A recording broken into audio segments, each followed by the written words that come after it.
Bismillahirrahmanirrahim. Doa orang yang terzalimi makbul. Apakah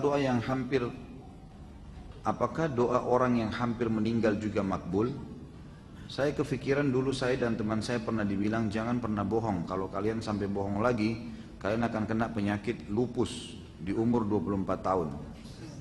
Gara-garanya teman saya lagi bercanda, malah saya juga yang kena. Kan saya manusia biasa Ustaz, pasti kadang terselip khilaf. Dan yang nyampein sekarang pun sudah meninggal. Mohon nasihatnya Ustaz, berusaha agar tidak bohong. Saran saya simpulnya adalah taubat kepada Allah Subhanahu wa taala. Dan kalau pernah kita membuat sebuah kesaksian palsu atau perkataan dusta, lalu kita masih ingat orang yang terzalimi, sampaikan. Kalau tidak ada, sudah meninggal, kita perbanyak istighfar, doa buat dia. Kalau ada haknya, dia sudah meninggal pun, kalau dia hidup kasih, kalau dia sudah meninggal maka berikan kepada walinya. Misal kita berdusta dulu, akhirnya kita mengambil benda dia, kemudian kita berikan kepada orang lain. Maka ini juga harus dikembalikan semua haknya. Apakah berdosa bila saya membiarkan kesaksian palsu karena lemahnya posisi dan kedudukan saya? Contoh, saya membiarkan berita acara atau BA yang dibuat polisi padahal saya tak tahu bahwa berita acara tersebut tidak benar atau palsu karena saya hanya warga biasa. Apakah besarnya dosa kesaksian palsu tergantung pada dampak yang diakibatkan kesaksian palsu tersebut? Misal kesaksian palsu yang tidak merugikan siapapun dan hanya karena terbentur administrasi, lebih ringan dosanya daripada kesaksian palsu pada kasus pencurian. Ya. Tentu saja tidak boleh diam teman. Muliakan diri Anda. Walaupun Anda seorang warga biasa atau mungkin bawahan. Salah, bilang, maaf Pak, setahu saya ini tidak boleh dalam agama. Anda muslim? Ya, ini tidak boleh. Dan saya punya kewajiban mengingatkan. Kamu kan cuma bawahan saya.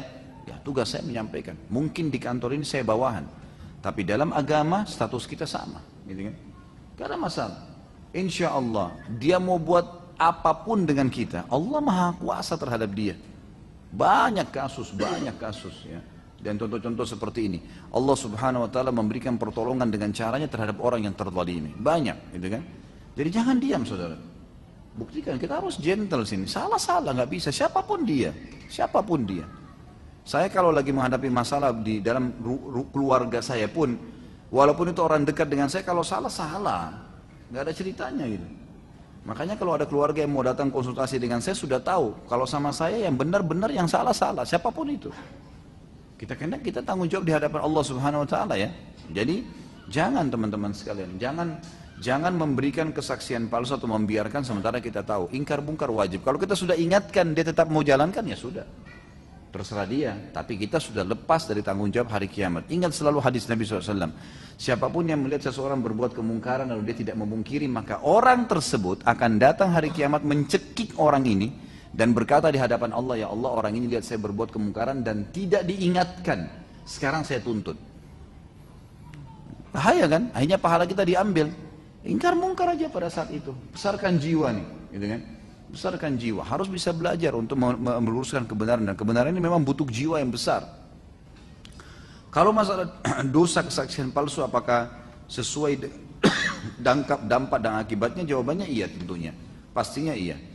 Bedalah antara orang yang memberikan kesaksian palsu untuk mengambil sebuah pulpen dengan kesaksian palsu untuk mengambil sebuah mobil atau misalnya mengambil harta warisan, itu pasti beda.